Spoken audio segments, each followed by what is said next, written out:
নয়, আমার রাজ্য নয়, সারা ভারতবর্ষের গর্ব শ্রীরামপুর কলেজ।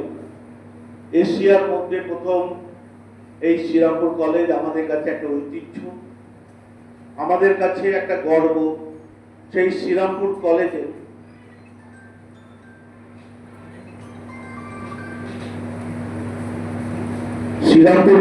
আজকে ওরিয়েন্টেশন প্রোগ্রাম হচ্ছে, orientation programme and seminar for upcoming government jobs.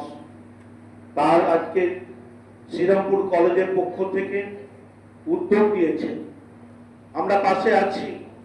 কিন্তু শিক্ষা প্রতিষ্ঠান এরকম একটা উদ্যোগ সত্যিই সাধুবাদ জানাবার যোগ্য, এবং শুধু সাধুবাদ নয়, আগামী দিনে ছেলে মেয়েদের ভবিষ্যতের দিকে দিশা রেখে দেবার জন্য একটা সুদূর প্রসারী দিশা দেখাবে, এটা শ্রীরামপুর কলেজ দেখিয়ে দিয়েছে।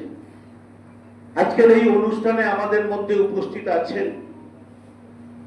আমাদের ডক্টর পার্থ সারথী লাহিড়ী মহাশয়, উপস্থিত আছেন শ্রীরামপুর কলেজের প্রিন্সিপাল সাহেব আছেন ভাইস প্রিন্সিপাল সাহেব আছেন, এবং যৌথ জয়েন্ট সেক্রেটারি শ্রী অমিত চট্টোপাধ্যায় এবং সঞ্জীব মুখার্জি এখানে উপস্থিত আছেন রাইসের পক্ষে কর্মকর্তাগণ আছেন, এবং সর্বোপরি আমার এই ওয়ার্ডের পৌর সদস্যা যিনি এই কলেজের প্রাক্তনী ঝুম মুখার্জি উপস্থিত আছেন আমার শ্রীরামপুর পৌরসভার স্বাস্থ্য এবং শিক্ষা বিষয়ের সিআইসি তিয়াসা মুখার্জি আছেন, এবং সর্বোপরি বিভিন্ন জায়গা থেকে বিভিন্ন স্থান থেকে আগত আমার ছাত্র ছাত্রী যুবক বন্ধুরা।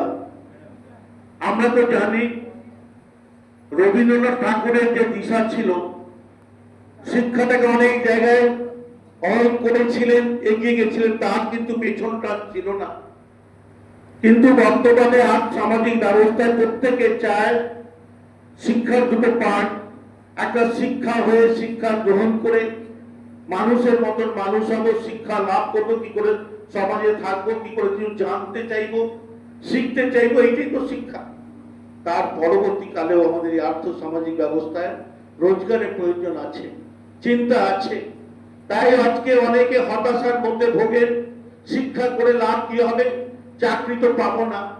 গ্র্যাজুয়েট করে সে একটা পিয়নের চাকরির জন্য অ্যাপ্লাই করে, সুইপারের জন্য চাকরির জন্য অ্যাপ্লাই করে, এটা খুব লজ্জা করে আমাদের এই জায়গায় বসে যখন আমরা দেখি।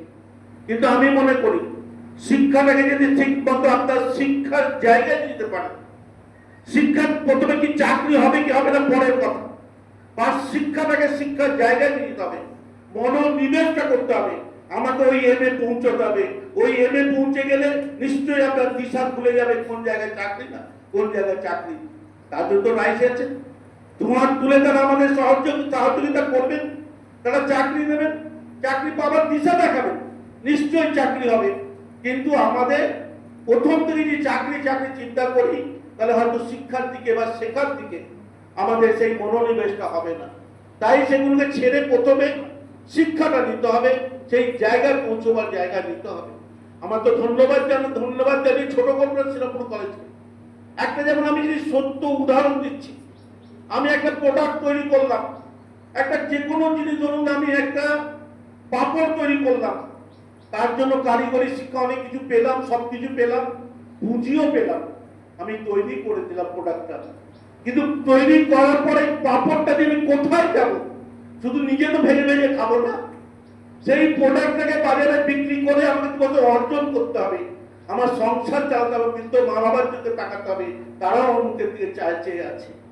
তাই শ্রীরামপুর কলেজ শুধুমাত্র প্রোডাক্ট করে ছেড়ে দিচ্ছেন না, বাচ্চাদের শুধুমাত্র শিক্ষা দিয়ে ছেড়ে দিচ্ছেন না, তারা আগামী দিনে যাতে গভর্নমেন্ট জব পান তার জন্য প্রতিনিয়ত তারা চেষ্টা করে যাচ্ছেন। আমি বললেন সার্টিফিকেট কোর্স বিভিন্নভাবে করছে। আমি আপনাদের কথা দিচ্ছি, শ্রীরামপুর পৌরসভা আপনাদের সঙ্গে আছে, আপনারা এইভাবে উদ্যোগটা নিন, আমরা সঙ্গে থাকবো। যে কথাগুলো আমরা বলেছি, বল্লভপুর স্কুলের সঙ্গে ম্যানেজমেন্ট কমিটির আমরা কথা বলবো, ঝুম আছে তার ওয়ার্ডে বোধহয় পড়ে।